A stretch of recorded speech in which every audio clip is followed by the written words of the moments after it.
Bien, bonjour à tous. Merci d'être si nombreux pour ce colloque qui est venu pour célébrer la 30e édition du Déméter, que vous avez pu, la plupart d'entre vous, dans les mains. Encore une édition très riche avec des sujets variés. Sujets variés. Et merci à Sébastien de maintenir cette coopération entre Déméter et l'IRIS. C'est la 6e édition que nous faisons ensemble, la 30e édition globale, mais la 6e édition qui montre une coopération entre l'IRIS et Déméter. Et cette 6e édition, c'est quand même 150 articles, 250 contributeurs et la conviction forte de part et d'autre, aussi bien de la part de Déméter que de la part du RIS, que les questions agricoles sont des questions géopolitiques.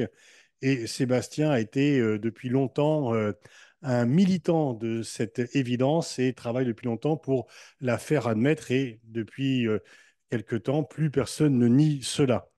On voit qu'il y a des guerres qui concernent l'alimentation, d'une part à Gaza, où il y a des risques de famine, et ça faisait longtemps qu'il n'y avait pas de risque de famine dans un conflit armé, dû à un conflit armé, et puis aussi, bien sûr, les questions entre la Russie et l'Ukraine, la concurrence des exportateurs, la conquête de terres agricoles par la Russie, et puis les problèmes que posent, y compris aux plus alliés les plus déterminés de l'Ukraine, les exportations de l'Ukraine à destination de l'Europe qui, pour certains, font une distorsion de concurrence et créent des problèmes, ce qui fait que même la Pologne a posé la question de savoir comment gérer cela. En tous les cas, chaque jour qui se passe met les questions de la souveraineté alimentaire. Et il y a aussi des interrogations sur l'avenir de la politique agricole commune. Chacun a vu qu'il y avait des protestations dans de nombreux secteurs de l'agriculture française, pris en étau entre des réglementations, des exigences de produire plus, de polluer moins, et tout ceci en le faisant moins cher. Et comme le montre, là je fais référence au livre de Sébastien sur l'Everest alimentaire, il y a plusieurs objectifs en même temps. Une population mondiale qui va augmenter de 2 milliards de personnes d'ici une vingtaine d'années, avec des modes de consommation qui changent, et en même temps un développement qui doit se poursuivre, donc qui incite à des modes de consommation différents de l'alimentation, et en même temps la nécessité de protéger l'environnement. Donc comment faire pour nourrir mieux plus de monde sans porter atteinte à l'environnement. Donc on voit qu'en fait la géopolitique est au cœur, que l'agriculture est au cœur de tous ces questionnements géopolitiques, la concurrence et les défis entre les exportateurs, la volonté d'être souverain et d'assurer une souveraineté qui a été quand même l'un des atouts majeurs de la France depuis assez longtemps et dont on peut craindre qu'il soit, sous différents facteurs, mis en danger si on n'y prend pas garde, parce que les positions acquises ne sont jamais acquises, justement, et qu'il faut se battre et se battre activement pour les conserver, voire les augmenter. Il y a des filières d'excellence, il y a des filières qui sont en danger et peut-être qu'il faut réfléchir à cela et que nourrir de façon saine en protégeant l'environnement, les Français et plus largement l'Europe est un défi important, je crois, qui mérite de réfléchir à la façon dont on peut le relever. Voilà, c'est quelques mots d'introduction. Merci encore à tous à votre présence et je te laisse la parole.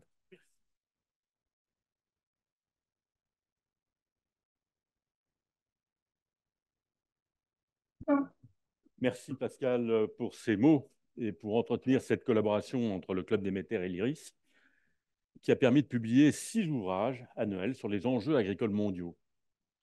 En plus de ce partenariat qui a toute son importance, le Déméter ne pourrait exister non plus sans le Club des Métairies et ses entreprises membres, qui rendent possible la publication de cet ouvrage et qui nous permettent de maintenir l'indépendance du Déméter à travers les années.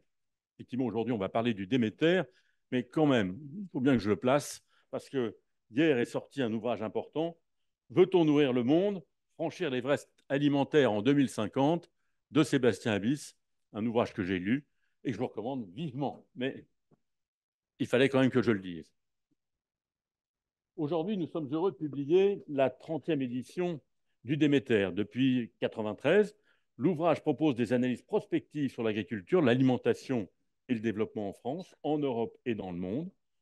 Nous voulions, à travers cette édition spéciale, rendre hommage à toutes celles et ceux qui ont porté et développé cette publication annuelle et lui ont permis de se renouveler régulièrement, tout en conservant comme dénominateur commun l'analyse des questions agricoles et alimentaires.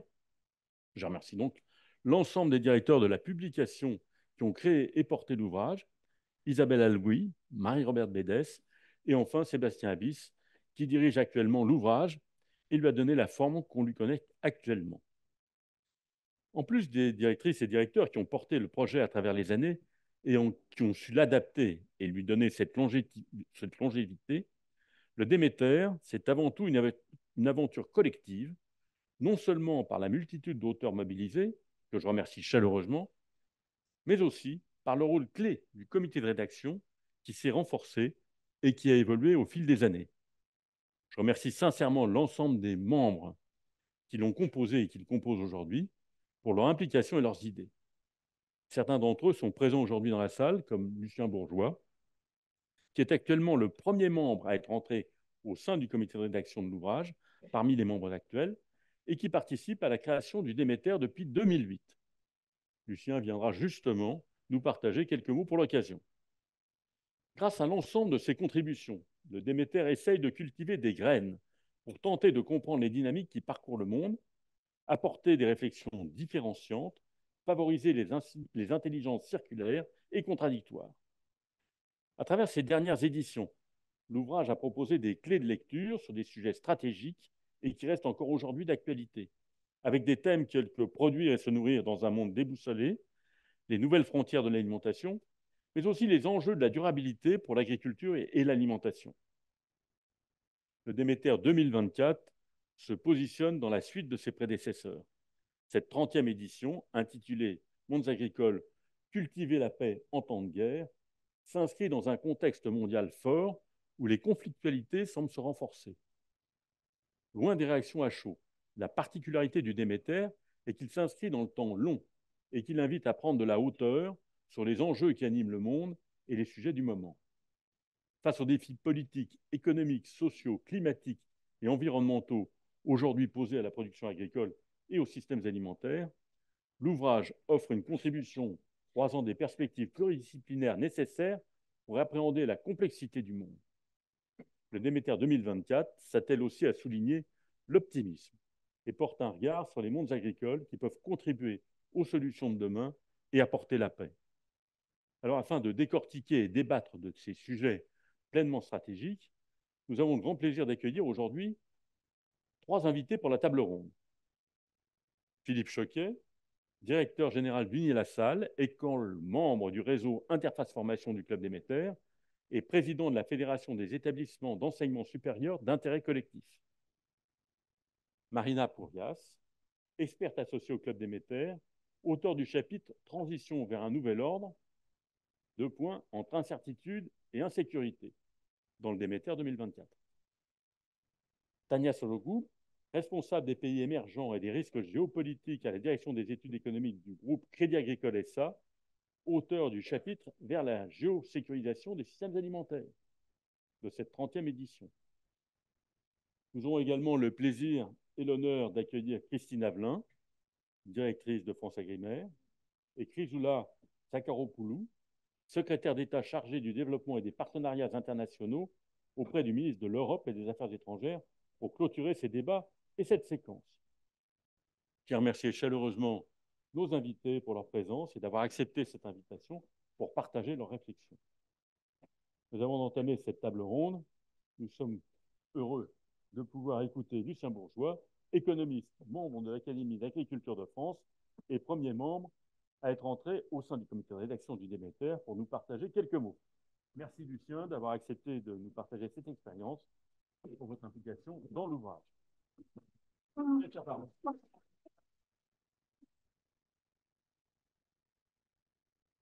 Merci, Président, de rappeler cette importance du comité de rédaction auquel j'ai participé depuis une quinzaine d'années. J'ai participé à une étrange entreprise au moment où le 21e siècle se lance dans les tweets et l'image effrénée, fabriquer un document de 400 pages avec un titre en faisant référence à la mythologie grecque. Un mot d'abord sur le symbole. Déméter est, comme tout le monde le sait, la sœur de Zeus, une des 3 sœurs de Zeus d'ailleurs. Et elle est la déesse des moissons. Et nous avons retenu que cette déesse des moissons, que les latins appelaient Cérès et qui a donné le nom de céréales, est une déesse de l'abondance quelque part. Or, nous avons oublié que cette déesse en question, elle était tellement en colère quand le dieu Hadès, le dieu des ténèbres, avait enlevé sa fille, euh, euh, euh, pas Proserpine, mais voilà, Perséphone, elle était tellement en colère qu'elle a détruit toutes les récoltes de l'année. Et ça a provoqué un traumatisme énorme. Et je pense que cette ambivalence des symboles est intéressante à étudier au moment où on s'intéresse au problème du réchauffement climatique. Maintenant, intéressons-nous à ce document qui, quelque part, magnifie l'écrit au moment où on se dit que euh, une note qui dépasse 2 pages n'a aucun intérêt pour un décideur. Bah, faire un document de 400 pages avec des écrits enfin, validés par les pairs, abondamment illustrés. Je profite de cette occasion pour dire que dans le Déméter, il y a énormément de cartes aussi. Et ça permet quand même une référence importante qu'il convient de garder en tête. Et surtout, de traiter de la complexité. Vous avez tous entendu ce fameux slogan un peu stupide, dire un problème, une solution. Bah, quand on, quand on veut étudier un problème, on s'aperçoit qu'il y a beaucoup de solutions et que la complexité, c'est pas forcément de dire tout de suite, j'ai trouvé et je prends la première solution qui me vient à l'esprit. Je suis désolé, je suis malvoyant et je suis obligé de regarder mes notes. Alors, autre chose qui est bien, c'est que dans ce document, vous avez des articles très longs et vous avez en même temps une diversité assez incroyable. Dans les Déméters, nous avons traité aussi bien du Bhoutan et de sa recherche du bonheur national brut que de l'Indonésie qui est en train de devenir probablement dans quelques années le troisième pays le plus peuplé du monde. Et je crois que nous avons parlé aussi de l'Éthiopie, du Soudan, d'un certain nombre de pays qui ne font pas la une de la plupart des journaux. Et donc je crois que c'est important. Au niveau des articles, je signalerai que nous avons parlé du blé, de la culture du blé dans les oasis, parce que ça peut servir de réserve génétique. Et on a même aussi parlé des métaverses. Mais surtout, ce que je voudrais dire, moi, qui me paraît le plus important, c'est que si je suis resté aussi longtemps dans ce comité de rédaction, c'est pour l'intérêt que porte Déméter à la géostratégie. Voilà une discipline qui a été malheureusement fracassée, oubliée et comment mise à l'écart après la destruction du mur de Berlin et cette illusion de la fin de l'histoire. Et malheureusement, on s'aperçoit qu'il aurait été important de la développer davantage. Et je partage avec Sébastien cet amour de la géostratégie, car comment peut-on expliquer en 2024 qu'il y a 20 ans, il y avait une vingtaine, une trentaine peut-être de médicaments qui étaient en rupture de stock et qu'aujourd'hui on en arrive à 5000 dans un pays développé comme la France. 5000 médicaments qui manquent à l'appel pour les malades. Comment peut-on expliquer aujourd'hui que le prix du blé ait pu connaître une telle augmentation il y a quelques mois, alors que les récoltes mondiales n'ont jamais été aussi abondantes? Comment peut-on expliquer aujourd'hui qu'on voit la guerre arriver en Europe, alors que dans ma génération, on avait toujours défendu l'idée du plus jamais ça après les horreurs de la Deuxième Guerre mondiale. Alors, par rapport à tout ça. Il y a encore du pain sur la planche, il y a encore des choses à écrire. Longue vie au Déméter et longue vie au comité de rédaction de Déméter qui a une vitalité et un plaisir de travail, en tout cas tout à fait incomparable.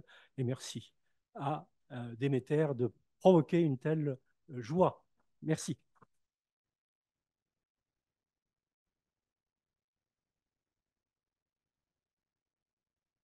Merci Lucien. En fait, Lucien, il a déjà dit plein de choses.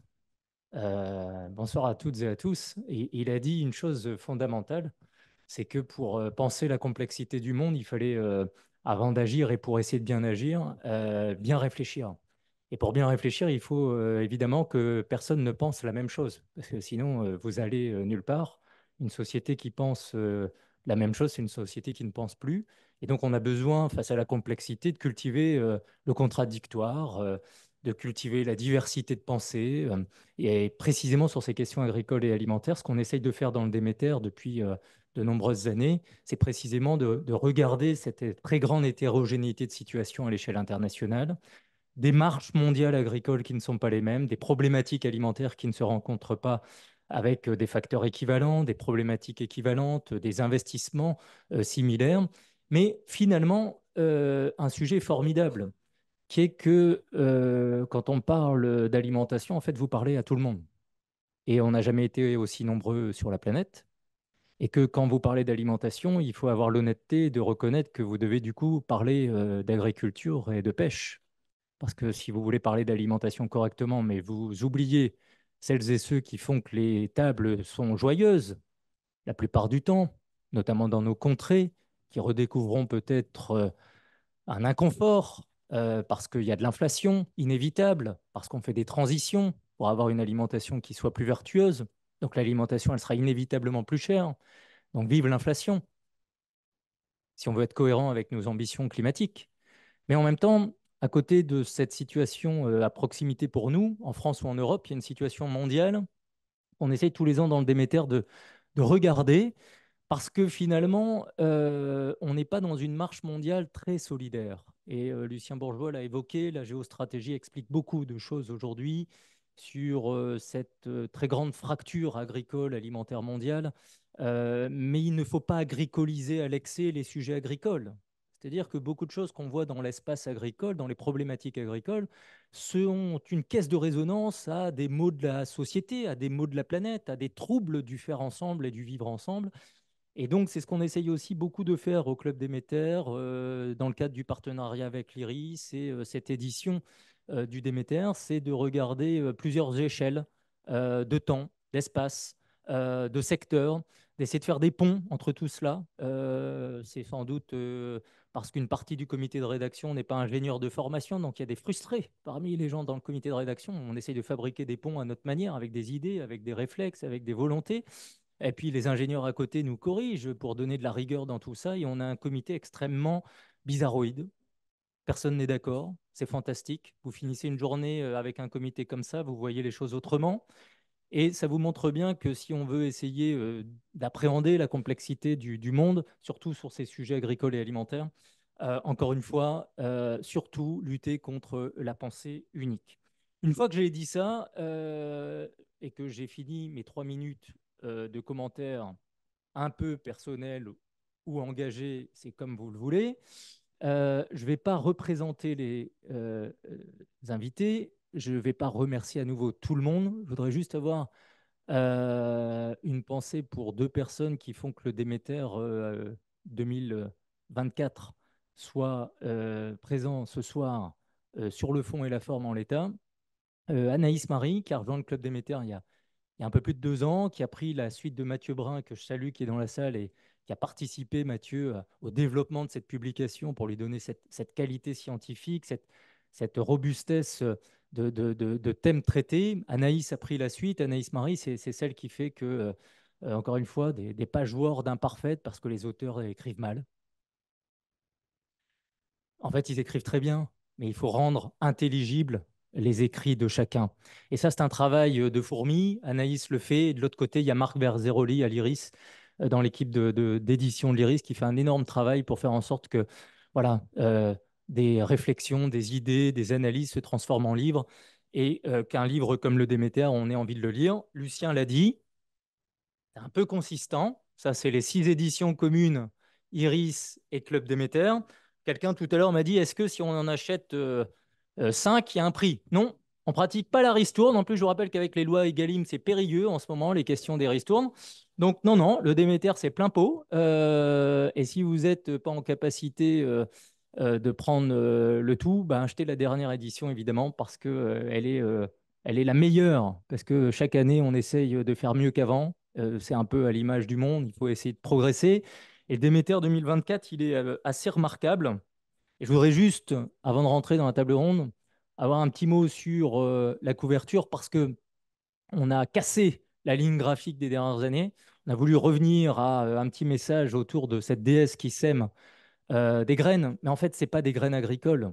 C'est euh, finalement, est-ce qu'on sème l'envie de se projeter vers l'avenir?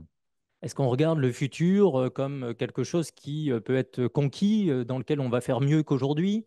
Et finalement, cette couverture, c'est aussi de ne pas oublier que cultiver la paix dans un monde qui est de plus en plus nerveux, ça se travaille, qu'il y a des sujets qui permettent de travailler plus la paix que d'autres.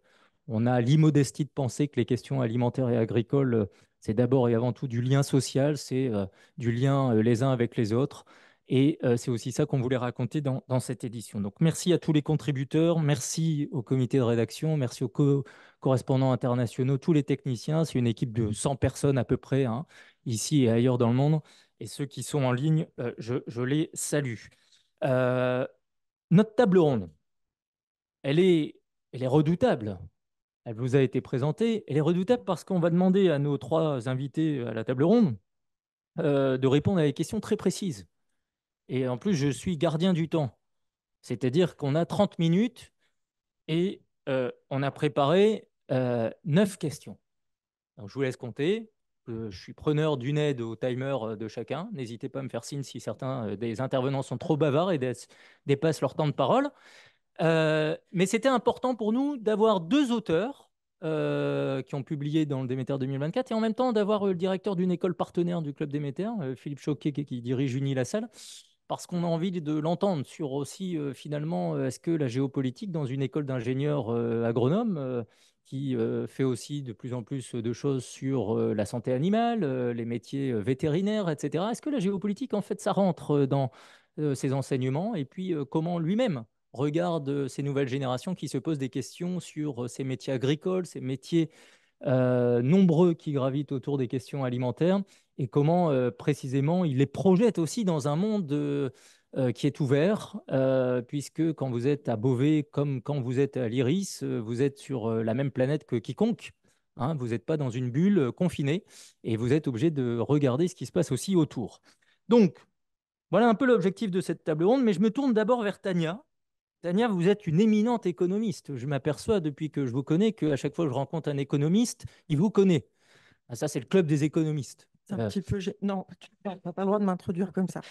Mais j'ai une question pour Tania. D'abord et avant tout, pourquoi? Parce que Tania, elle a fait un papier qui nous a beaucoup interpellés sur le fait qu'en fait, on est dans une logique de géosécurisation des systèmes alimentaires. Et en fait, elle a fait un papier qui est très géopolitique sur un peu cet état du monde en transition. Donc, Tania, euh, pourquoi, pourquoi vous insistez autant sur cette fragmentation du monde? Pour le dire autrement, c'est qui fragmente aujourd'hui la scène internationale? Et alors, je vais commencer tout de suite par pas respecter le. Non, parce qu'en t'écoutant, je voulais vous dire quelque chose. Pourquoi je fais ce job et pourquoi on est tous là? Parce que j'ai envie de vous le dire. J'ai enseigné 10 ans à l'IRIS. Ce qui est important dans le moment où se construit. Vous m'entendez là, ça va? Où se construit partout la guerre, mais aussi l'esprit de guerre. Et c'est une chose que j'ai citée à la fin de mon papier. J'ai même parlé de Romain Rolland, vous voyez, pour une économiste. Et ben si on construit l'esprit de guerre, il faut aussi le décortiquer et construire l'esprit de paix. Il n'y a pas de meilleur moment pour construire la paix que quand la guerre est là. Donc ça, j'avais envie de vous le dire en début parce que c'est pour ça que j'ai fait ce papier. Alors, maintenant, mes 3 minutes. On va préjuger que vous connaissez un petit peu la géopolitique, hein. Vous êtes au courant, maintenant tout le monde est géopolitologue grâce à tous nos services. Euh, j'ai envie de vous passer 3 idées qui sont un peu mes convictions de fond sur ce qui se passe derrière tout ce tournoiement. Qu'est-ce qui structure? Voilà. La première, parfois la sensation qu'on ne nomme. Alors, c'est un espèce de résumé bizarroïde d'un gros papier que vous ne lirez peut-être pas. Peut-être si. Il ne faut pas se tromper sur le moment qu'on est en train de vivre et il faudrait essayer de bien le nommer. Ça veut dire quoi? Et là, vous voyez, on prend un petit pas de recul. Ce n'est pas seulement les événements qui sont importants. Bien sûr, ils le sont et ils sont tragiques. Mais c'est le fait qu'ils se passent tous en même temps. Et ça, je trouve ça très interpellant. Et c'est le fait qu'ils se passent tous en même temps dans 3 domaines différents qu'on a tendance à ne pas traiter assez, à mon avis, en même temps. La géopolitique, le politique et le sociétal. Ce que je vous ai dit, ce qui m'intéresse, c'est comment se construit la conflictualité. Et la conflictualité, elle va de haut en bas, de l'État jusqu'à la tête des gens. Et ce moment, quand on le prend comme ça, vous verrez dans ce magnifique, non, je plaisante, dans ce papier que vous ne lirez peut-être pas, qu'il y a quelques théories quand même qui peuvent être interpellantes, et notamment celle des cycles hégémoniques, dont vous avez peut-être déjà entendu parler. Tout pointe, depuis une dizaine d'années, voire même plus, la fin d'un cycle hégémonique de puissance. Et ça a 2 caractéristiques, une fin de cycle. Un, il n'y a plus de gendarmes, donc un vide de puissance, donc des passages à l'acte. Tout ça, vous le savez. Mais ce qui est intéressant, c'est le phénomène d'accélération du passage à l'acte. Et on est en plein dedans, parce que quand tout bouge, si vous ne bougez pas, vous êtes en retard. Donc ça, c'est la première caractéristique de la fin de cycle hégémonique. J'espère que je suis claire. La deuxième caractéristique, parce qu'un hégémon, ce n'est pas juste une hyperpuissance. C'est une puissance qui est capable d'offrir et de créer du modèle politique et du modèle sociétal. Donc là, on a un problème avec Mickey. Vous avez remarqué, on va en reparler. Là, vraiment, on a les 2 caractéristiques, moins de gendarmes, moins de possibilités de création de modèles. Donc le moment, c'est cette fin de cycle. Le deuxième point, les acteurs. On nomme le moment, on va nommer les acteurs.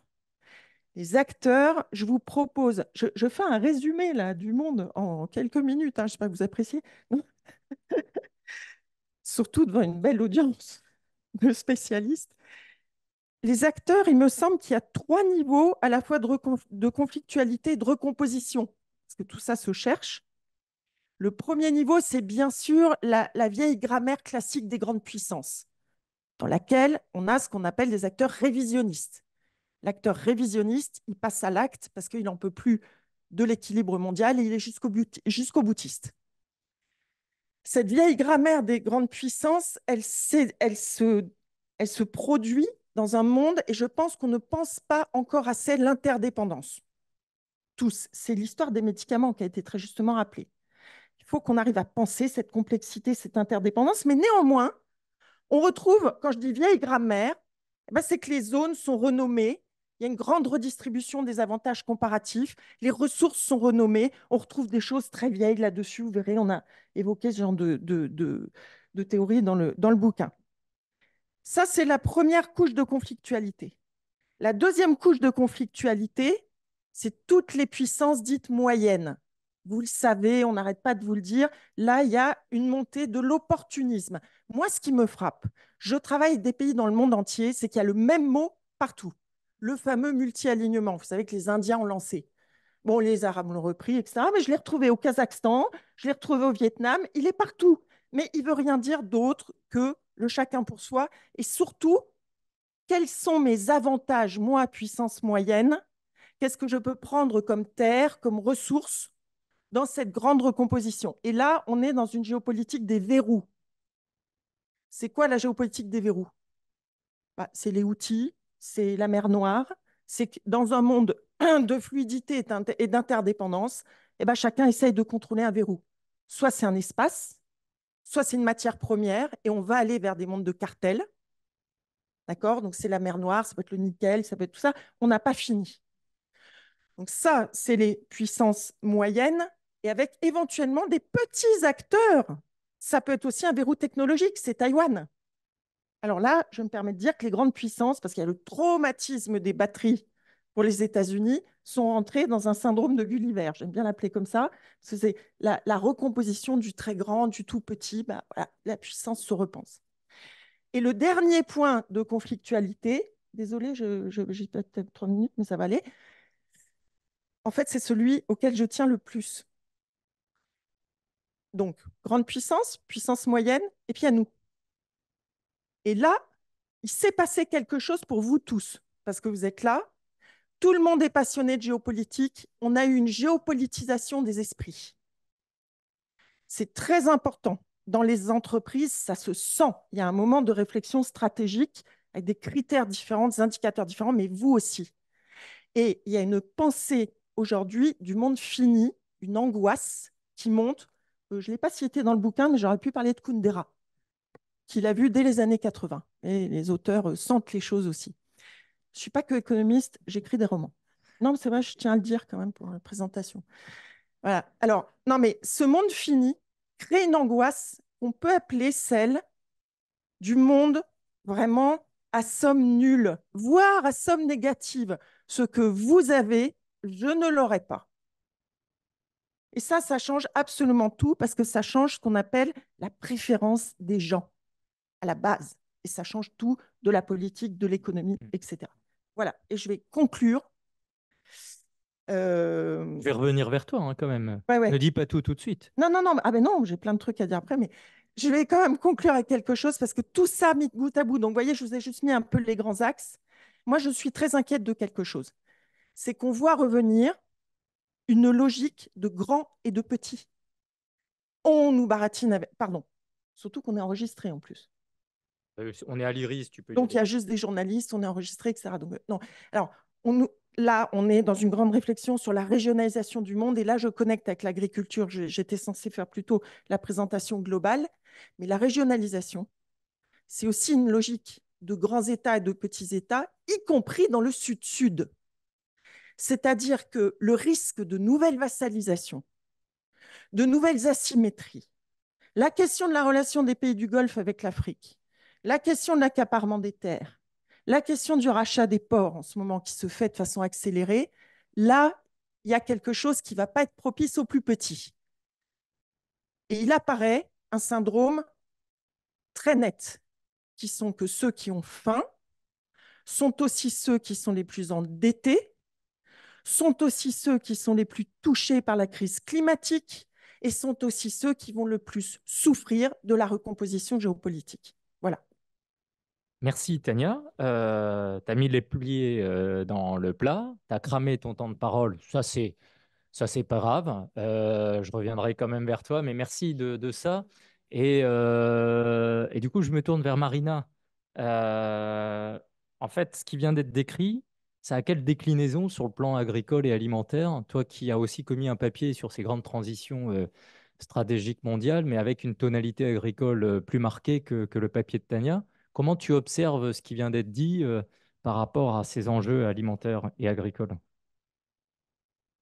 Alors, je voudrais peut-être compléter ce que disait Tania tout de même, en disant qu'effectivement, 2023 a été une année très violente, mais que finalement, voilà à peu près 10-20 ans que nous ne regardons pas ce qui se passe. Il y a eu un certain nombre de signaux faibles, pas si faibles que ça, que nous n'avons pas observés au niveau de l'Occident. Je pense par exemple à, je ne partirai pas sur 30 minutes d'historique, mais je pense notamment à la crise financière. Je pense notamment au refus du FMI de prendre en compte, je dirais, les nouveaux équilibres économiques dans les quotes-parts. Et en fait, ce sont ces phénomènes-là, ces faits-là qui ont poussé, je dirais, par exemple, à la structuration des BRICS. On va pas mal en parler, je pense, à la structuration des BRICS comme force géoéconomique. Alors, pour aller assez rapidement sur ce terrain de l'agriculture au travers des BRICS, il me semble effectivement important de signaler que bon, ces BRICS, ils existent depuis déjà pas mal de temps, ils ont été nommés, ils se sont structurés en force géoéconomique depuis 2009, mais il ne faut pas oublier que ces BRICS-là, en s'élargissant en fait en janvier 2024, en s'élargissant à 10, Ils ont manifesté une puissance gravitationnelle, mais ils ont également manifesté un poids géoéconomique de plus en plus important dans le domaine de l'énergie et des produits dérivés, les engrais en font partie, et également dans le domaine donc de l'agriculture et des produits agricoles. Alors, l'agenda agricole, évidemment, au niveau des BRICS, il est omniprésent, bien évidemment. Et t'inquiète pas, je vais parler d'agriculture, j'y suis. Ces BRICS, ils pèsent en fait 40% plus de 40% de la population, entre 40 et 45% de la population mondiale, plus de 50% de la production de blé et de riz, avec des grands producteurs comme l'Inde, la Chine, la Russie. La Russie qui se trouve aussi être le plus grand exportateur, notamment de blé, donc une céréale assez critique au niveau de l'industrie, enfin au niveau de l'alimentation humaine. Alors finalement, ces BRICS ont un agenda de développement, un agenda qui était prévu sur 2021-2024. Et en fait, cet agenda, pour l'instant, on ne voit pas très bien comment dire, les retombées, les effets.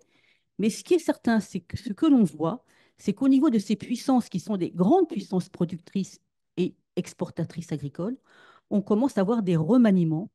Par exemple, la Russie est en train de redessiner les routes du blé. On commence à voir arriver ou se dessiner ou s'organiser de nouvelles routes commerciales qui sont des routes sud-sud en diversification aux classiques routes nord-sud et surtout des routes commerciales qui commencent à se dessiner hors du contrôle de l'Occident et notamment hors du contrôle maritime de ces fameux choke points, je ne sais plus comment tu les avais appelés, qui sont essentiellement maritimes. On voit beaucoup donc de routes multimodales et de routes ferroviaires, terrestres, qui maillent de plus en plus le continent eurasiatique, donc les gros consommateurs et les gros producteurs de matières premières agricoles. Ce que l'on voit également, qui est un phénomène intéressant, c'est l'émergence d'États qui de plus en plus négocient en direct des accords commerciaux, des accords d'approvisionnement.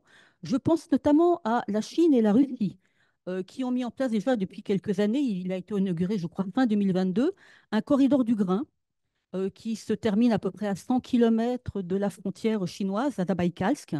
Il a été inauguré. Et en fait, au travers de ce corridor, Pékin et Moscou ont conclu un accord d'approvisionnement privilégié pour à peu près 12 ans. Je crois qu'il y en a à peu près pour 70 milliards de dollars d'échange de matières premières. Donc, qu'est-ce que ça veut dire? Ça veut dire que les États se structurent en dehors des marchés internationaux pour bonne partie. C'est-à-dire que les marchés internationaux ne sont plus la source privilégiée d'approvisionnement, mais les États, certains États en tout cas du Sud global, puisque c'est comme ça qu'on le nomme, à défaut de le définir, eh bien certains États prennent en main la sécurité alimentaire par tous les moyens possibles. Que puis-je dire de plus sur bon, les routes commerciales, les accords à long terme? Alors, bien évidemment, ces évolutions, elles suscitent pas mal de questions parce qu'elles sont en train de bouleverser complètement la hiérarchie des pays exportateurs de matières premières agricoles, qui ont très longtemps été les pays de l'Union européenne, hein, la France, l'Allemagne, par exemple, les États-Unis, le Canada. Donc, cette modification de la hiérarchie des exportateurs, elle pose énormément de questions sur les productions occidentales et notamment sur l'Union européenne. On en revient à la question qui a été évoquée. L'Union européenne, en fait, a été longtemps un producteur. On voit bien que l'Union européenne est en train de perdre certains marchés du marché du blé, sur lequel tu as enfin, un sujet que tu as largement contribué à éclairer, avec des pertes de marché, par exemple, dans les pays du Maghreb. On voit de plus en plus également, par exemple, la Russie orienter ses flux vers l'Extrême-Orient, vers les pays asiatiques. En tout cas, l'UE est en train d'être largement remise en cause dans sa compétitivité. Et ça, c'est une vraie question pour la pérennité de ces systèmes et pour la pérennité de ces agriculteurs. On ne peut pas que produire localement. Il faut à un moment donné qu'on puisse aussi sortir à l'international, bénéficier aussi des marchés. Comment peut-on le faire quand on perd sa compétitivité et quand globalement on se retrouve, je dirais, en but à on va dire, à une politique agricole commune qui est loin de renforcer la compétitivité des productions européennes et notamment françaises. Donc, en fait, cette modification de la hiérarchie des puissances agricoles, pour moi, elle pose la question de la résilience de leur capacité productive. Elle pose également la question de leurs futurs équilibres sociaux au travers de la question d'une alimentation saine et durable. Elle renvoie bien évidemment aussi à la question de nos politiques agricoles, sont-elles adaptées, et de notre relation au libre-échange et aux valeurs du libre-échange. Voilà un peu quelles sont les questions sur lesquelles je pense nous allons peut-être faire tourner nos débats. Merci Marina, merci, merci. Je me tourne vers Philippe Choquet, directeur d'Unilassal. Philippe, je le disais, est-ce que dans une école comme la vôtre, les questions internationales prennent plus de place que par le passé? C'est quoi votre regard long sur ce plan?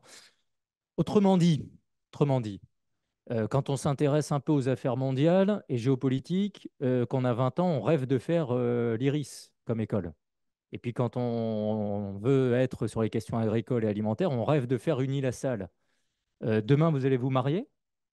Ah ben, pourquoi pas? Non, mais ça se discute toujours autour d'un cocktail sympathique. Et donc, je suis toujours ouvert à ce genre de discussion. Ceci étant, peut-être par rapport à ça et par rapport à ta question, je dirais deux choses. Bon, alors, c'est au titre de directeur général du NIASAL, voilà, qui regroupe différentes formations agro, environnement et également santé animale, mais également au titre de la FESIC, où on a les cinq écoles agro de type associatif. Mais il se trouve aussi que dans mon cursus professionnel, j'étais président de l'Association européenne des universités en agriculture et à ce titre, président mondial pendant 4 ans. Voilà. Et à la rigueur, je souhaiterais commencer par cette dimension-là, parce qu'on parle de géopolitique de l'agriculture. Et en fait, l'enseignement subagricole, je vais faire un plaidoyer pour l'enseignement subagricole et son rôle dans la géopolitique.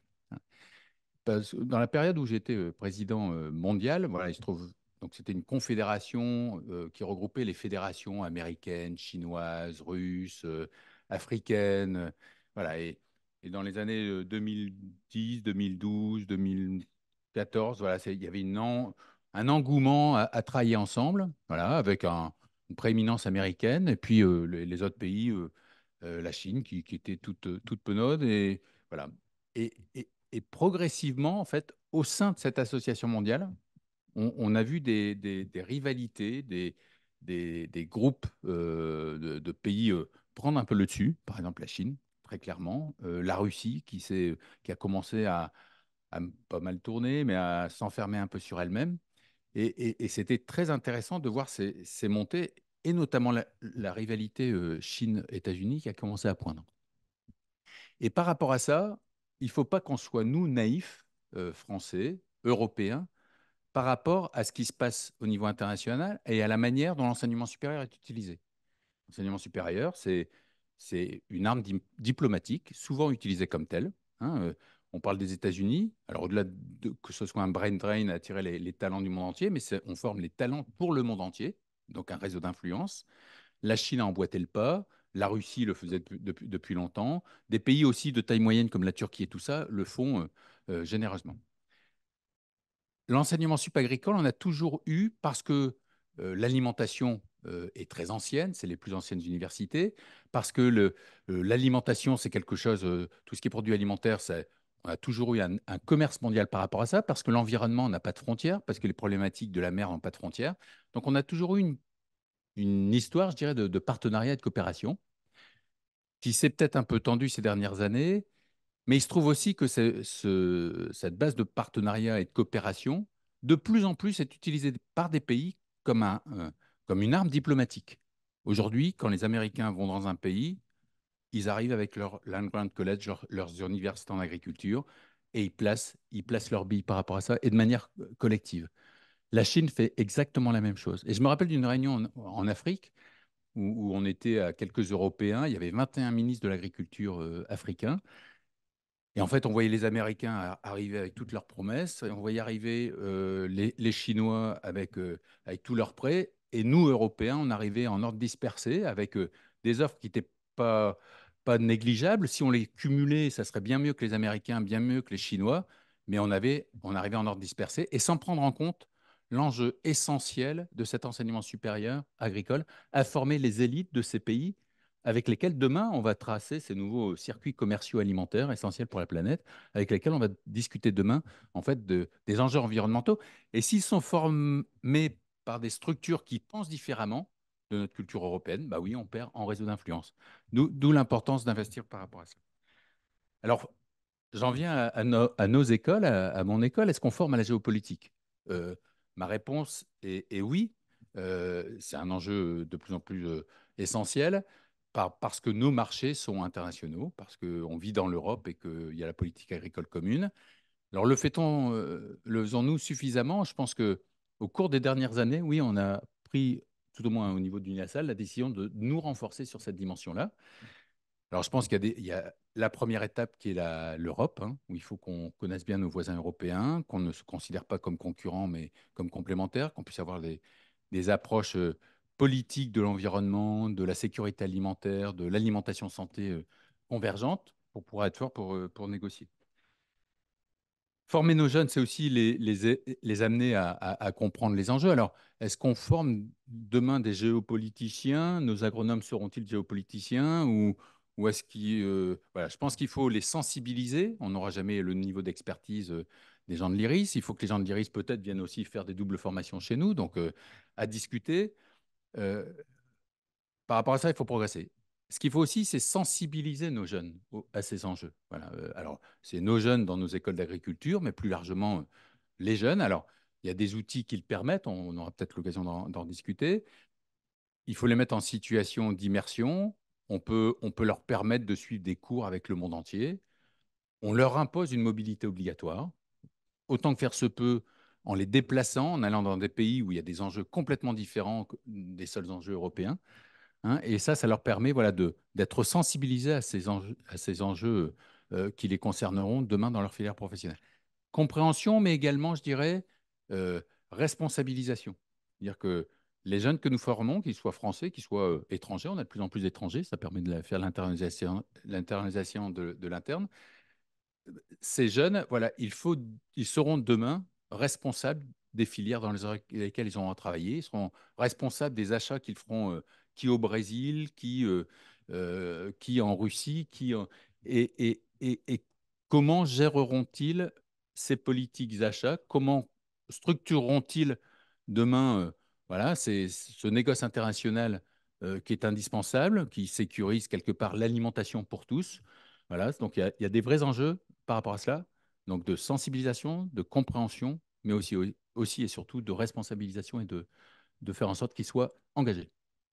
Merci beaucoup, Philippe. Comme vous avez tous les trois respecté vos 3 minutes, en fait, je vais vous poser non pas les autres questions prévues, mais une question très, très simple et en même temps difficile à tous les trois. Par rapport à ce que vous avez décrit respectivement, entre ce que Tania, tu expliques un peu sur cette économie de la sécurité du chacun pour soi, Marina, tu montres bien qu'il y a des basculements inévitables et qui appellent peut-être à ce que certains ne s'endorment pas pour autant et n'oublient pas qu'ils ont un rôle encore à jouer. Philippe, tu as indiqué aussi qu'il y avait besoin de transdisciplinarité, en fait, finalement, dans tous ces enseignements pour se projeter sur l'avenir lointain.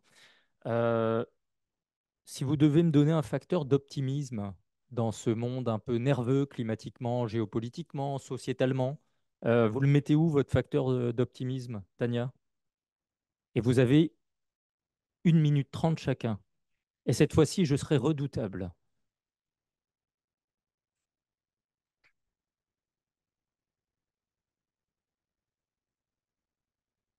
Euh, J'en avais listé. Alors, le choc générationnel, il arrive, il y a un grand changement de valeur, il va jouer. Deuxièmement, la prise de conscience. Je vous en ai parlé, cette géopolitisation. Et ça veut dire que l'invisible devient visible. Les gilets jaunes, les agriculteurs, les travailleurs thaïlandais en Israël, etc., l'invisible devient visible. Pour moi, c'est important. Le dernier point, j'en ai deux, pardon. Je vais faire un commentaire d'économiste et puis vous faire une petite recommandation pour les étudiants dans la salle. C'est le moment de lire un monsieur qui s'appelle Poliani, on est dans un grand moment de réencastrement de l'économie dans le politique. Et il fallait que ça arrive. Donc ça arrive de façon conflictuelle, mais c'est un moment aussi de l'histoire où il va y avoir des arbitrages politiques. Donc la question, c'est de se poser chacun, et ça, quelque part, c'est positif. On est dans un moment où on peut faire des arbitrages. Les choses sont plus visibles, on peut les faire. Tellement.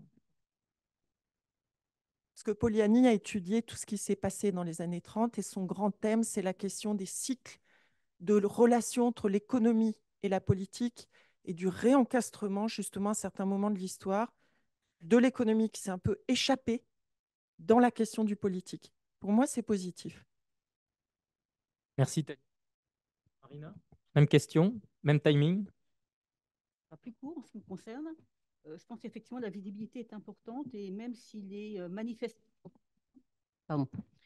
même si les manifestations de nos agriculteurs peuvent être considérées par certains comme organisées au bon moment, juste avant les élections européennes, je pense que néanmoins, en tout cas, cette manifestation large au niveau de l'Union européenne montre une vraie prise de conscience et donne surtout une visibilité au grand public qui est un petit peu oublié que globalement, c'est grâce aux agriculteurs qui se nourrissent. C'est peut-être basique, mais il faut le rappeler. On est tellement habitué à disposer des produits que l'on veut à n'importe quel moment de la saison qu'on oublie qu'il y a des gens derrière qui produisent. La deuxième chose, alors là, je vais être un petit peu iconoclaste. Comme vous le comprenez, je me suis pas mal préoccupée dans mes travaux de regarder un petit peu ce qui se passait au niveau des BRICS, qui sont, comme tous, vous le savez, des grandes démocraties, excepté effectivement l'Inde. Voilà. En tout cas, ce qui est particulièrement intéressant et ce qui me redonnerait de l'optimisme, c'est si nous nous réveillons suffisamment et si nous sommes capables aussi d'aller regarder un petit peu comment ces États-là prennent en charge la sécurité alimentaire de leur population. Derrière, cela renvoie bien évidemment à la question alors ça je n'ose pas prononcer ce mot-là, de la planification, d'objectifs, de stock, d'un minimum d'autonomie, pour ne pas dire d'autosuffisance, là où c'est possible, là où c'est souhaitable. Donc, si on arrive effectivement comment dire, à se décentrer de notre prisme occidental, je pense qu'on a des exemples qui ne vont certainement pas suivre à la lettre, mais des exemples dont il faut s'inspirer. Et la richesse du monde est suffisante pour qu'on puisse trouver des sources d'inspiration un petit peu partout et les adapter, je dirais, au cas des différents pays. Merci. Philippe, tu as déjà un peu tendu la perche, mais Ouais. on t'écoute aussi sur ce plan. Alors, par rapport à l'optimisme, je dirais, si on n'est pas optimiste, on ne fait pas le boulot d'éducateur et de directeur d'école ou d'enseignant. Donc, ça, c'est une donnée de base quand on travaille dans l'enseignement, c'est d'être optimiste. Pourquoi? Parce que l'optimisme, c'est croire en l'avenir et croire dans les jeunes qui nous sont confiés. Voilà. Et les jeunes qui nous sont confiés sont super. Il ne faut pas croire les jeunes, la jeunesse et puis ça et tout ça. Les jeunes sont super. Voilà, ils ont le sens du bien commun, ils ont cette sensibilité par rapport aux enjeux de l'environnement. Voilà. Le seul point, c'est de leur permettre d'exprimer tous les talents qu'ils ont, hein, et cette générosité qu'ils peuvent avoir. Donc, il faut faire confiance dans les jeunes. Ils sont super et il faut libérer leurs talents. Moi, par rapport à l'optimisme, je prendrais deux exemples. Il se trouve que dans le réseau Lassalien, on a une université à Bethléem, en Palestine, et on était en visio il n'y a pas longtemps avec le recteur de l'université de Bethléem, et ça chauffe en ce moment. Et on a également une université en Éthiopie, autre pays de guerre. Euh, je pense que pour prévenir la guerre, quand bien même on est en période de guerre, il faut investir dans l'enseignement, dans l'éducation. Ouais, c'est ce que disait Mandela, mais l'investissement dans l'éducation est prioritaire, voilà, pour poser les bases, les fondations de générations qui sauront se parler entre eux, se comprendre et gérer les méga challenges qu'on va avoir à gérer du fait des changements climatiques et de ces challenges alimentaires et environnementaux qu'on pourra avoir. Voilà, donc oui, il faut être optimiste. Et dans l'éducation, je pense qu'on l'est. Merci Philippe. On a 20 minutes pour des questions. Profitez-en parce qu'évidemment, vous êtes frustrés de ne pas savoir tout ce qu'il y a dans le Déméter ou tout ce que les uns et les autres sur cette table auraient envie de vous dire. J'ai été obligé de comprimer le temps. Qui veut poser une première question? Priorité à la salle avant de prendre les gens en ligne.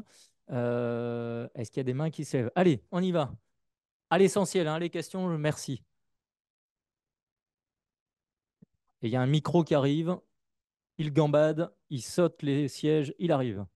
Bonjour, cette question s'adresse à Tania qui nous a parlé de 3 échelons. L'échelon des grandes entreprises, des grands pays, l'échelon des pays moyens.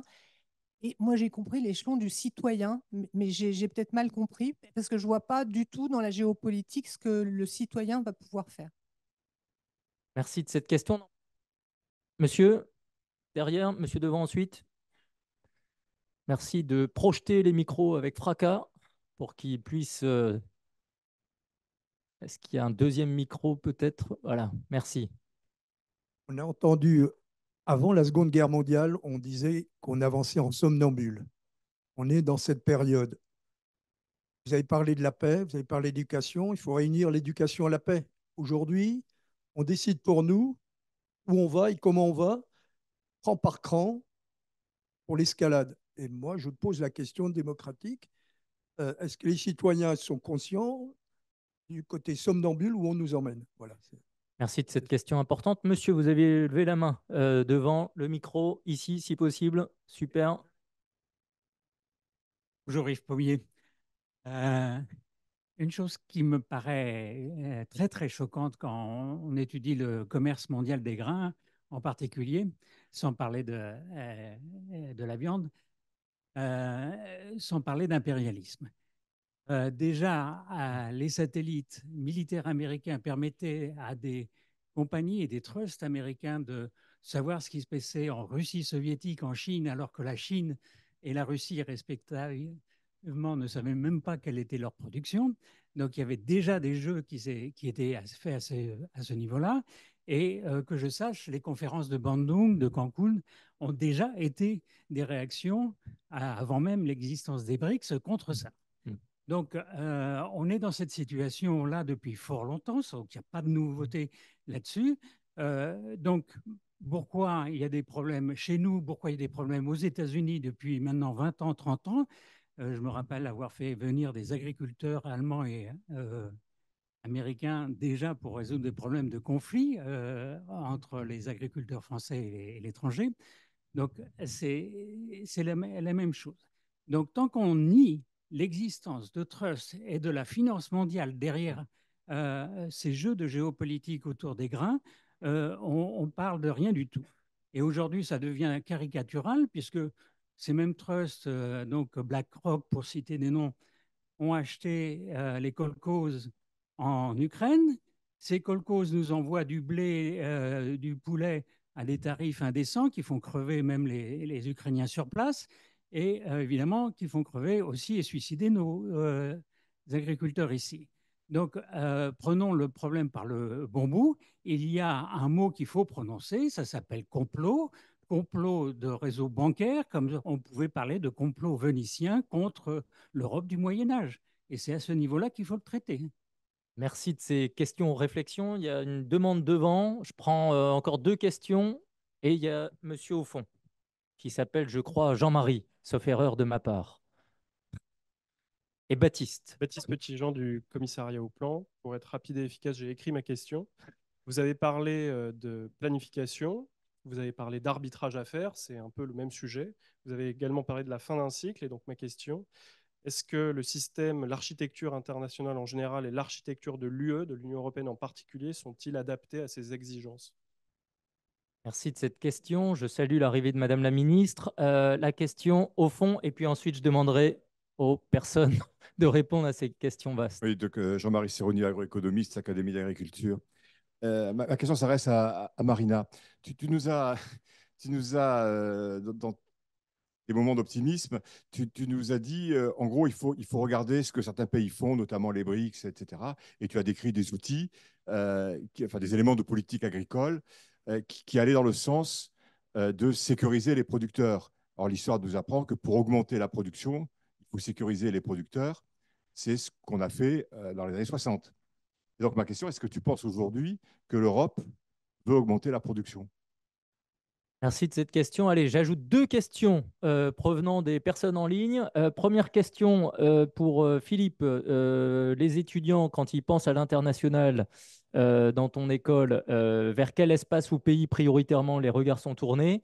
Et autre question, quid de l'accord entre l'Europe et le Mercosur, est-ce que ça va fracasser le couple franco-allemand par rapport aux volontés ou non de signer cet accord avec le bloc Mercosur? Donc, le temps est compté, mais d'abord, qui veut répondre en premier? Marina ou Philippe? Allez, vas-y, Philippe. La question qui était évoquée tout à l'heure par rapport au fait qu'on soit la Seconde Guerre mondiale et la question où on ne se rend pas compte de ce qui est en train de se passer. Voilà. Je pense que par rapport à ça, nos jeunes, il y a un enjeu d'éducation aux politiques, dans le sens noble du terme. C'est-à-dire comment amenons-nous nos jeunes à, à comprendre le bien commun, à s'engager pour le bien commun. Voilà. Et, voilà. Et après, ils discernent pour faire ses choix, mais comment intègre-t-il ça et l'intégrons-nous dans tout notre système éducatif depuis la plus jeune enfance voilà, parce que quand on dit géopolitique, avant que dans géopolitique, il y a politique tout court, voilà, et l'engagement. Et ça, c'est un point qui me semble important. Par rapport à nos étudiants, sur quelle zone géographique se déplacent-ils? Là, c'est le monde entier. Voilà, donc il n'y a pas. Alors, on aime bien les envoyer dans des pays où ils sont déplacés. Bon, c'est très bien d'aller en Europe et il faut qu'ils aient une culture européenne, mais d'aller aux Philippines, d'aller en Colombie, d'aller dans des pays voilà, où ils découvrent d'autres environnements, d'autres systèmes économiques, d'autres, voilà, où ils peuvent toucher du doigt la pauvreté et certains systèmes agricoles délaissés. Voilà, ça leur permet de mieux comprendre le système européen. Alors, au moins une fois, après, il y a l'impact carbone et on essaye voilà, de gérer ça, mais au moins une fois sur leur cursus, il faut qu'ils puissent aller très loin, être déplacés pour vraiment revenir en ayant un regard objectif sur ce que nous vivons en Europe et la chance que nous avons en Europe. Merci Philippe. Marina? Oui, moi je voulais rebondir sur ce que tu disais, Philippe, sur un témoignage personnel. Il se trouve que j'enseigne toujours à l'École supérieure d'agriculture d'Angers, et nous avons installé des cours de géopolitique en 5e année pour une formation depuis déjà pas mal d'années, que nous avons énormément renforcée. Et lorsque j'ai vu mes étudiants de 5e année dernièrement, ils m'ont posé évidemment des questions sur l'Ukraine. Et au travers de leurs questions, je me suis rendu compte en fait de leur quasi totale incompréhension de ce qui est en train de se passer, d'où ça venait, pourquoi, les raisons de cette guerre. Je pense qu'ils n'avaient même pas conscience que nous étions dans une phase très belliciste avec un vrai risque. Et un de mes étudiants m'a dit, mais en fait, Madame Pourier, je me rends compte que ce qui nous manque, c'est pas que la politique. Il m'a dit, on n'a plus de culture historique. Et si on n'a plus cette culture historique, il y a des choses qu'on ne peut pas comprendre et on se fait influencer. Et derrière, je leur ai posé la question, mais où est-ce que vous vous renseignez? Alors, ils m'ont très clairement dit, pas tellement dans les médias nationaux, parce qu'en fait, on n'apprend rien. Voilà, hein, voilà ce qu'ils m'ont répondu. Donc, effectivement, ils en sont réduits comment dire, aux réseaux sociaux, mais avec évidemment la difficulté de faire le tri dans ce qu'ils voient et dans ce qu'on leur dit. Donc, il y a un vrai problème d'éducation. Mais la question que je vais poser, je suis toujours un peu iconoclaste, c'est est-ce que même nos programmes, je dirais, nos académies au niveau de l'école et du lycée ont envie de forger des citoyens qui ont suffisamment de culture pour être capables de faire la part des choses et de prendre parti? Bon. Est-ce que tu veux qu'on... Bah, peut-être Tania d'abord.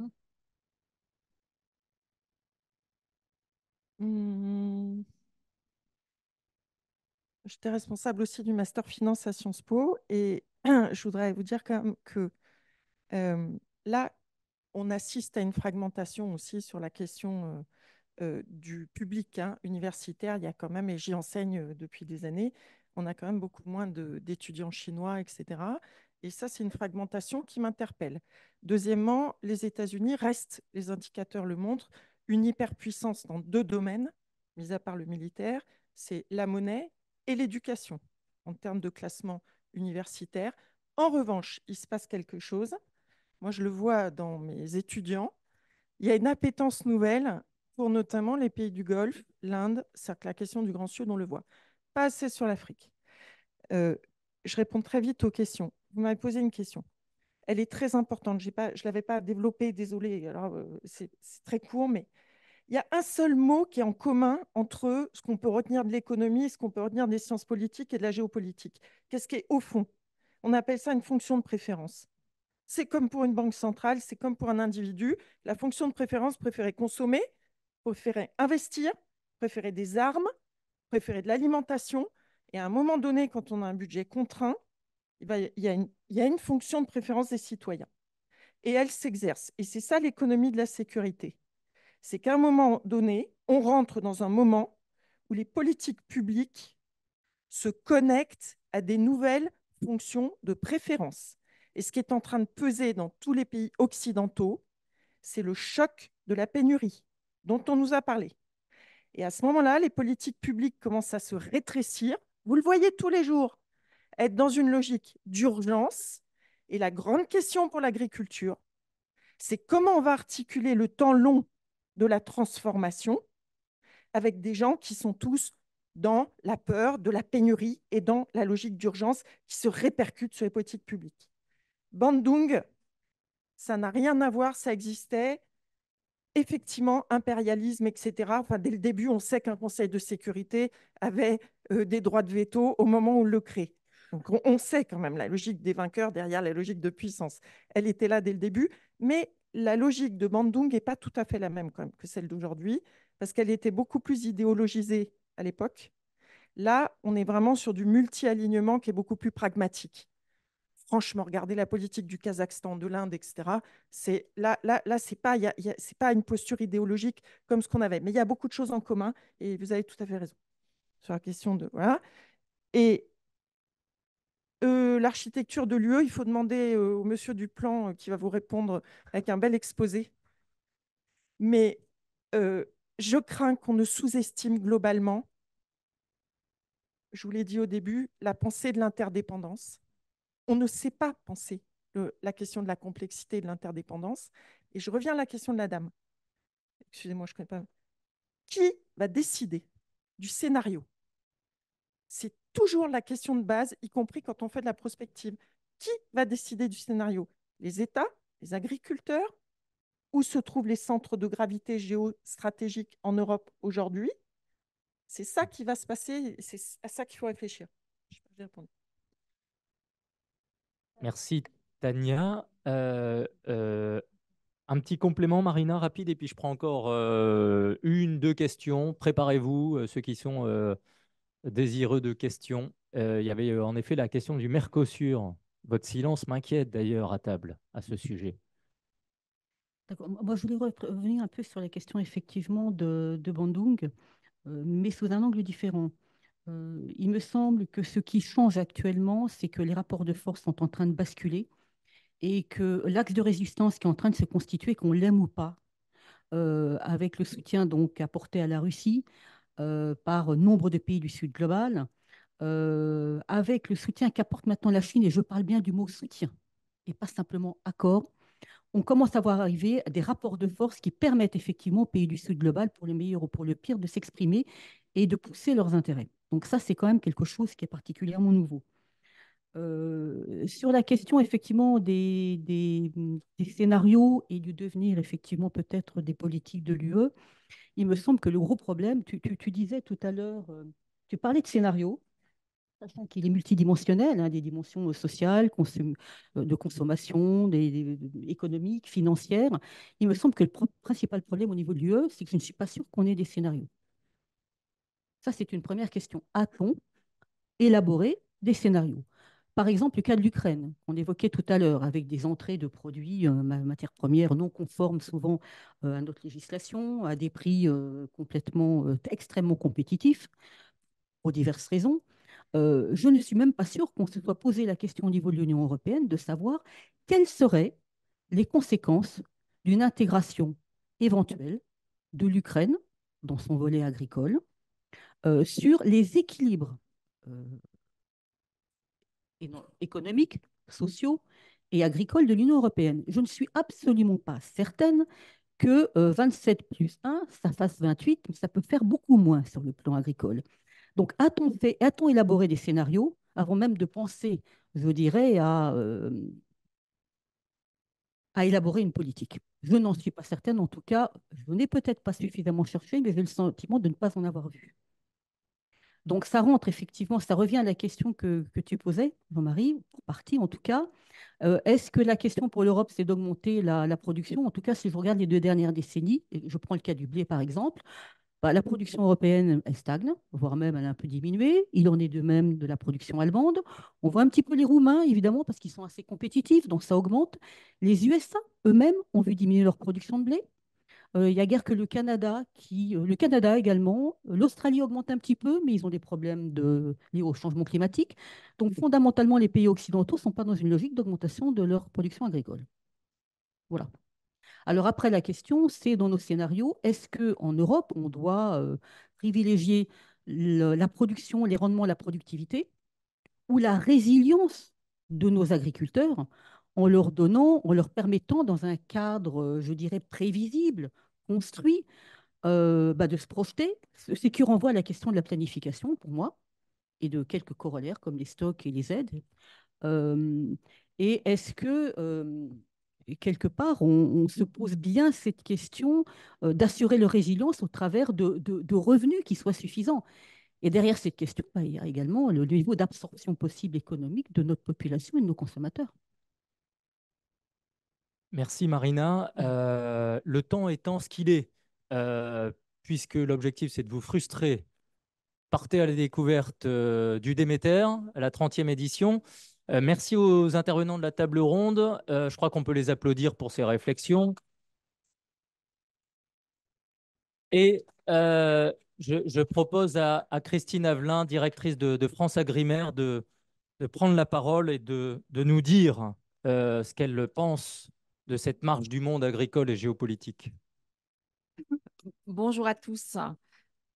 C'est vraiment toujours un plaisir que d'assister à cet événement annuel à l'IRIS sur la sortie du Déméter.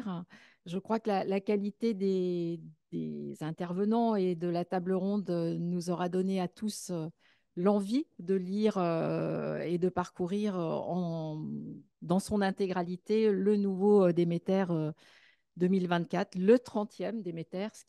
Et je pense qu'il serait aussi intéressant peut-être d'aller nous replonger les uns et les autres dans la lecture de quelques anciens Déméter pour voir si finalement les signaux faibles avaient bien été détectés ou si vous étiez, parce que je n'ai jamais fait partie de, de, de, de la rédaction de cet ouvrage, ou si finalement on était un peu à côté de la plaque.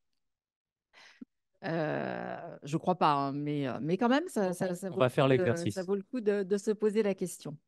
Donc, on ne dira jamais assez combien la combinaison des questions agricoles et des questions géopolitiques est passionnante. Je crois qu'au ministère de l'Agriculture, puisque j'y ai quand même passé de nombreuses années, et puis il y a quelques éminents représentants ici de fonctionnaires ou d'anciens fonctionnaires du ministère, on n'a jamais eu de doute sur la question. Que les questions agricoles, les questions d'alimentation, les questions de géopolitique étaient très, très liées.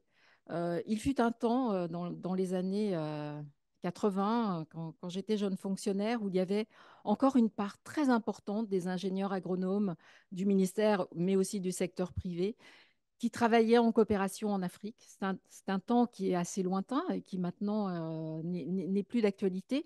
Mais il y avait déjà, je crois, ce souhait et ce désir profond chez les agronomes de nourrir le monde et d'apprendre ou de comprendre comment, dans différents systèmes productifs, on réussissait à nourrir le monde. Alors, j'ai aussi eu une expérience dans une région, une expérience qui me tient beaucoup à cœur dans une région qui est le Moyen-Orient et qui est quand même la région de naissance de l'agriculture, mais aussi la région peut-être emblématique de... Alors, tension géopolitique, c'est un euphémisme parce que je crois que c'est une région qui, depuis la Deuxième Guerre mondiale, a connu peu de périodes de paix. Je pense qu'il y a toujours eu une guerre qui se déroulait. Et encore plus dans les 30 dernières années où il y a vraiment une accélération. Je pense que depuis les années 90, il n'y a pas eu une seule année où cette région n'a pas connu un conflit majeur avec beaucoup de grandes puissances diverses et variées intervenant. Et quand on regarde ce que les pays de cette région, quel est le rapport des pays de cette région avec leur agriculture, c'est assez intéressant. Alors, il y en a certains qui ne s'y intéressent absolument pas. Les pays de commerçants, comme les Libanais, ne s'intéressent absolument pas à leur agriculture. Il y a un peu d'agriculture ici ou là, mais ça n'est absolument pas le souci des pouvoirs publics qui ne s'y intéressent pas.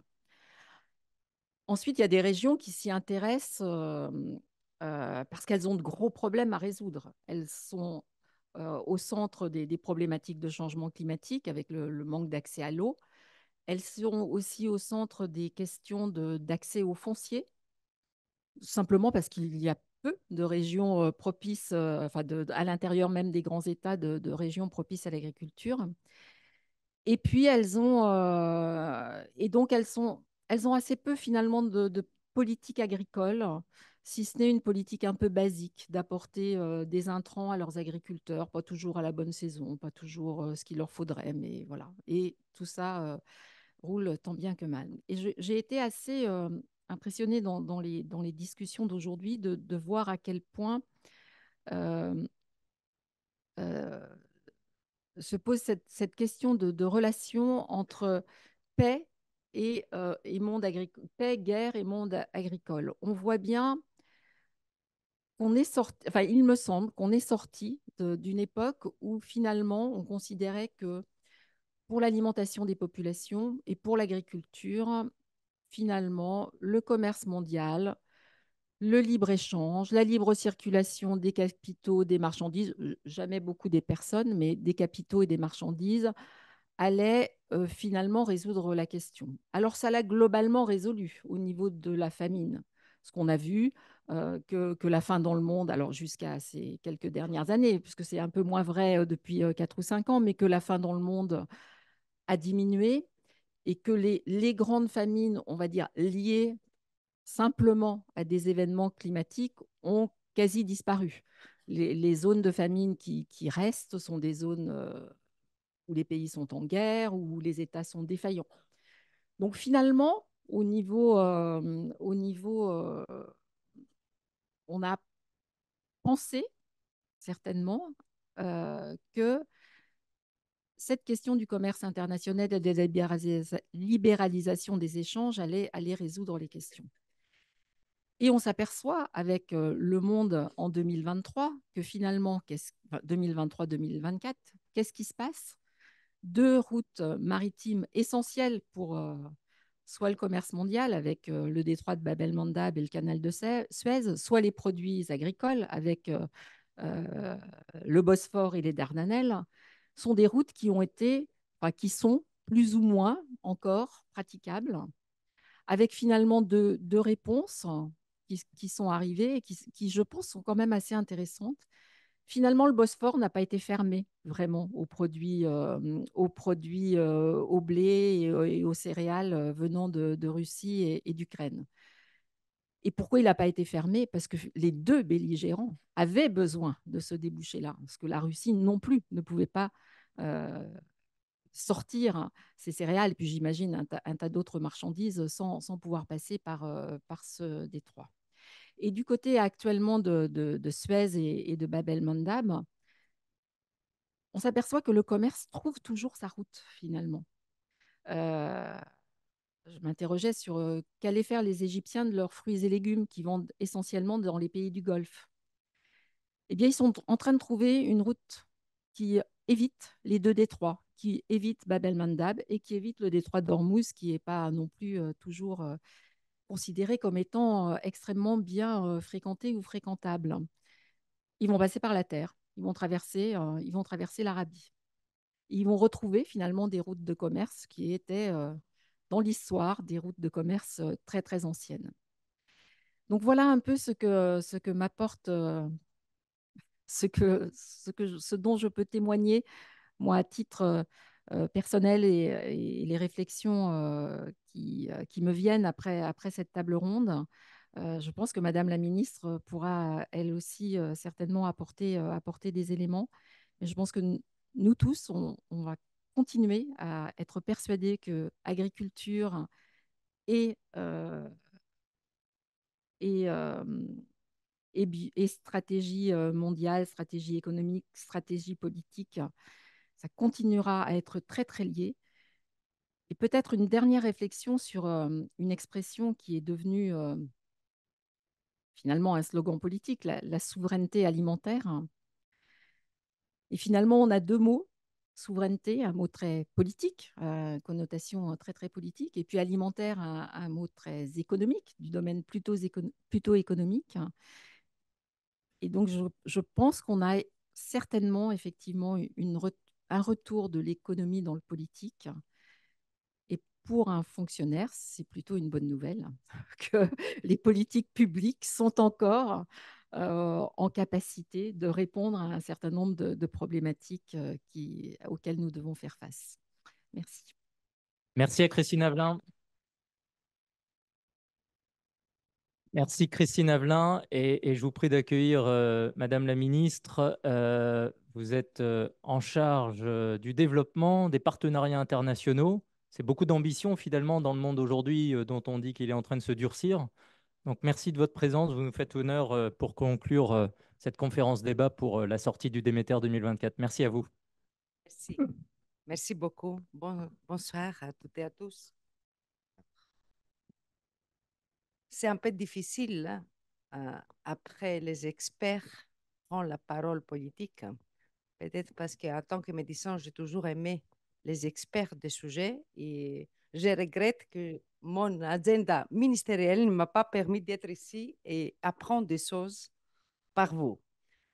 Alors, merci beaucoup pour cette invitation et je suis vraiment heureuse d'être parmi vous pour conclure cette conférence qui est vraiment, Sœur Sébastien, passionnante et aussi pour saluer la publication de Déméter, un peu chère à mes origines grecques, Dimitra, cette déesse qu'on apprenait à l'école grecque, vu que moi je suis née en Grèce, un pays agricole, avec une grand-mère avec ses oliviers et avec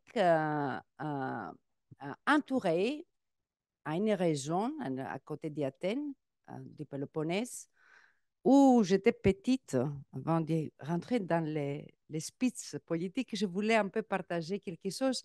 J'ai les années 86, 87, j'avais 10 ans. Je me souviens que les voisins, qu'ils étaient tous des agriculteurs, ils parlaient des paquets de l'or. Et je disais à mon père, mais qu'est-ce que c'est ces paquets de l'or? Et je voyais que les agriculteurs, à l'époque, ils prenaient des financements européens pour changer les agricultures. Alors, on avait, je ne sais pas, les oranges, les citrons, et on s'est trouvé dans une époque où chacun prenait des financements pour changer l'agriculture. Et ça, c'est quelque chose qui m'avait marqué. Et alors, voilà, c'est quelque chose qui n'a pas, c'est pas important, mais je vais dire que la France, à l'époque, pour les Grecs et pour les Européennes, était historiquement les pays agricoles de l'Union européenne et les pays, si vous voulez, qu'il a toujours porté une vision agricole au sein de l'Union européenne. Alors, les sujets que vous avez choisir cette année, cultiver la paix en temps de guerre. Cette question est plus que jamais, comme vous avez dit tous, au cœur de notre actualité, qu'elle soit nationale, qu'elle soit européenne, qu'elle soit internationale. Les enjeux agricoles, la sécurité et la souveraineté alimentaire se trouvent aujourd'hui un carrefour de tous les défis. Au cœur des enjeux démographiques d'abord, avec près de 10 milliards de personnes à nourrir en 2050. au cœur des immenses défis posés par la transition énergétique et environnementale.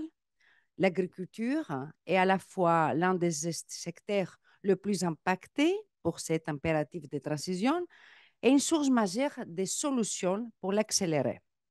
Les enjeux agricoles sont aussi au cœur des transitions géopolitiques, comme vous avez bien souligné, bien sûr marquées par l'agression russe contre l'Ukraine et la volonté délibérée, cynique de Moscou, de faire de la faim une arme de guerre et de chantage, mais aussi par de nombreux autres conflits internationaux ou locaux dans lesquels les questions agricoles jouent un rôle important, des Soudan à Gaza, et aussi des conflits que j'ai pu noter agro-pastoraux en Afrique.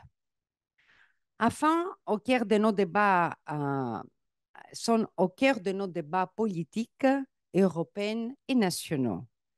Quelle place dans la modélisation de tous ces enjeux, comme vous avez dit, quel modèle économique à la fin pour soutenir nos agriculteurs et nos filières?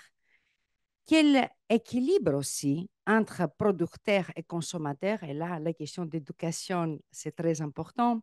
Mais aussi, comme vous avez souligné, la professeure au Sciences Po, vous avez parlé des urgences, qu'on cherche un équilibre entre les urgences immédiates et la planification à long terme, que ça, c'est vraiment un défi très difficile, encore plus pour les politiques. Tous ces défis et toutes ces tensions se superposent, s'additionnent dans un contexte d'urgence. N'oublions jamais qu'à l'ère actuelle, 735 millions de personnes sont accablées par la faim. Une personne sur 5 est concernée sur le continent africain. Et l'objectif faim zéro en 2030, comme vous savez, que nous sommes fixés aux Nations Unies en 2015, s'éloigne chaque jour un peu plus. Pour réussir alors à cultiver la paix en temps de guerre, nous devons reconnaître que tout est imbriqué. Il n'y a pas d'un côté des affaires politiques et stratégiques, comme ils sont habitués des quelques politiques non, dures à dire, et de l'autre, les enjeux de solidarité, de coopération, les enjeux globaux. Non, mesdames et messieurs, les enjeux globaux, et je suis très content pour ce portefeuille, ils montrent, et ils montrent malheureusement jour par jour, que c'est vraiment une affaire politique et stratégique. Il n'y a pas les questions militaires et économiques d'un côté, et voyez la santé mondiale, la question de biodiversité, l'agriculture. C'est pas possible. Tous les sujets sont politiques. Tous les sujets sont stratégiques et tous les sujets sont en même temps, permettez-moi de dire en même temps, des terrains de coopération, de compétition et de rivalité stratégique. Et les enjeux agricoles ne sont pas à cette règle. Pour faire face à cette nouvelle donne, alors, je suis convaincue que nous devons mettre en œuvre une approche globale à toutes les échelles, nationales, européennes, internationales, car sont interdépendantes. Et permettez-moi aussi d'ouvrir une parenthèse, parce que j'étais président du COVAX. Et on a trouvé la même chose qu'aujourd'hui on vit avec l'agriculture. On l'a vécu un petit peu avec la question de santé mondiale et avec la question de COVID-19. On a découvert des choses et on a découvert aussi cette interdépendance qui, comme vous avez bien dit, il a défini cette interdépendance. C'est une vraie question. Au niveau national, alors, pour commencer, vous savez que nous agissons, le gouvernement agit pour protéger les agriculteurs, les filières et nos concitoyens. Nous le faisons par rapidité, avec beaucoup de force et de détermination. Des mesures fortes ont été annoncées par le président de la République, par le Premier ministre et le ministre de l'Agriculture.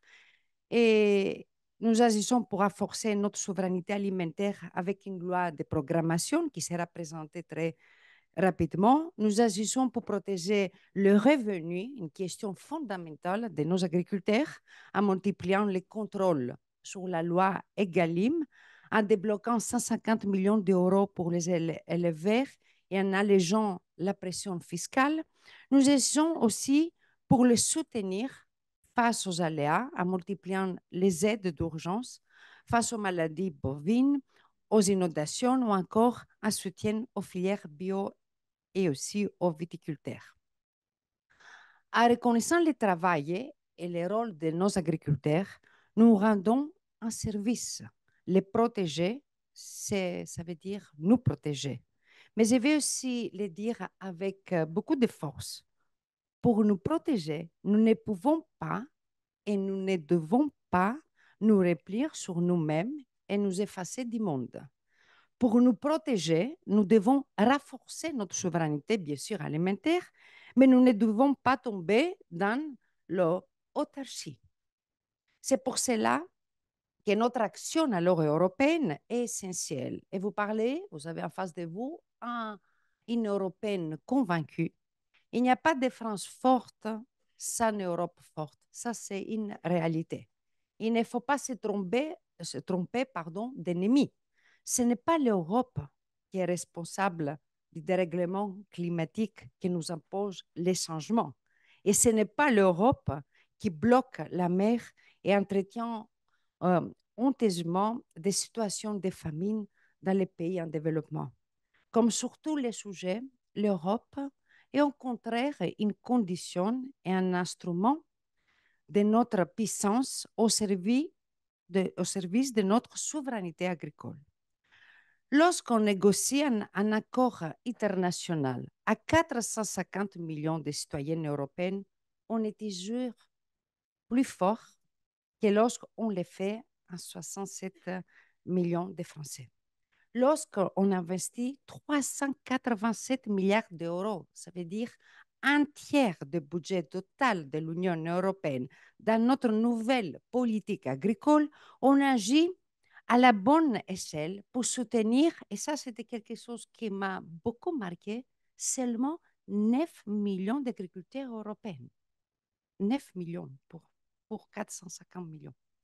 Et nous nous sommes battus, j'étais au Parlement européen comme députée européenne, pour une PAC équilibrée entre impératifs écologiques et réalité du monde agricole, entre protection de nos produits et compétitivité internationale. Alors, bien sûr, mesdames et messieurs, il faut maintenir une action, une vigilance constante pour que cette ambition originelle ne se retourne pas contre nos objectifs et nos intérêts. Et c'est pour cette raison que la diplomatie française elle est à Bruxelles très active pour protéger nos exigences. Comme je vous disais, la France, pays agricole, avec une grande culture, porte cette voix à l'Europe et nous l'avons amplifiée après le discours de la Sorbonne en 2017 par le président de la République qui parlait de souveraineté. Le mot souveraineté qui beaucoup de nationalistes ils ont considéré qu'est-ce que c'est cette souveraineté européenne. Voilà alors qu'on la voit aujourd'hui dans tous les domaines et encore plus aujourd'hui dans une période de conflits internationaux. Alors, qu'est-ce que ça veut dire? Depuis 2017, on a eu des avancées majeures. Tout d'abord, le respect de l'accord de Paris dans la négociation des accords de libre-échange. L'idée de clauses miroirs pour promouvoir nos standards environnementaux ailleurs sur la planète. La réindustrialisation et la réagricolisation pour ne pas importer l'agriculture dont nous ne voudrons pas ici. Et je me souviens, avant de rentrer au gouvernement, que je portais, j'étais pour la loi de la déforestation européenne pour protéger aussi contre la déforestation et protéger les petits agriculteurs dans tous les pays et en particulier sur le continent africain. Et la récente crise a encore une fois démontré que nous n'hésitons pas à agir aussi au niveau européen. Le ministre Fesneau a obtenu une dérogation en 2024 sur les jachères obligatoires. Le Premier ministre a annoncé l'application de clauses de sauvegarde sur les insecticides. Au quotidien, comme je vous disais, notre diplomatie est mobilisée à Bruxelles pour défendre nos intérêts français, mais en même temps européens. Parce que aussi, au niveau européen, vous avez parlé du Mercosur, il faut toujours trouver des accords parce qu'il faut que les 27, on se trouve gagnant quand on a fait quand on parle de Mercosur et des autres traités. Alors, aux côtés alors de cette action nationale européenne, voilà, il est arrivé le moment aussi de vous dire quelle est notre stratégie internationale. Mais je pense que c'était fondamental de faire cette connexion entre les trois piliers pour comprendre qu'est-ce qu'on fait. Alors, comme vous avez vu, c'est le cœur de mon portefeuille, de mon engagement et de mon action au quotidien. Je n'ai pas attendu pour parler de l'agriculture. J'étais rapporteur au Parlement européen et sur la relation entre l'Union européenne et l'Union africaine. Et c'était sous la présidence française en 2022, le mois de février, quand on a fait ce sommet. Vous savez, on a identifié 6 piliers pour travailler ensemble. Et un des piliers, c'était la question de l'agriculture, la souveraineté agricole.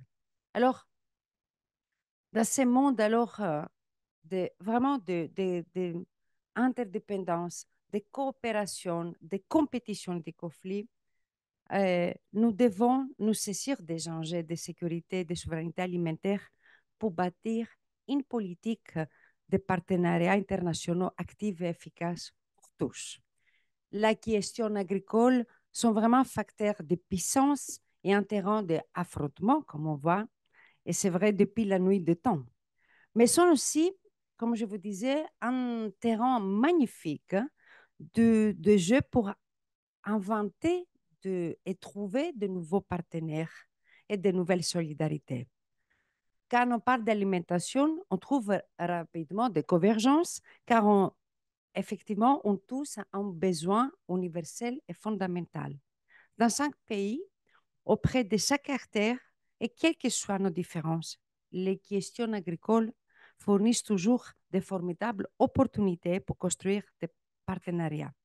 Qu'il s'agisse, alors, je vais vous dire ça que j'ai vu pendant 20 mois de mandat, qu'il s'agisse de soutenir les cantines scolaires au Kenya ou au Brésil, les petites exploitations agricoles au Ghana ou en Côte d'Ivoire, ou encore les filières durables au Costa Rica, ou, comme vous avez parlé, l'envie de travailler avec nous de beaucoup de pays, en particulier quand j'étais aux Philippines, qu'ils ont des difficultés et sont obligés à travailler ou à collaborer avec la Chine parce qu'ils n'ont pas assez de terres.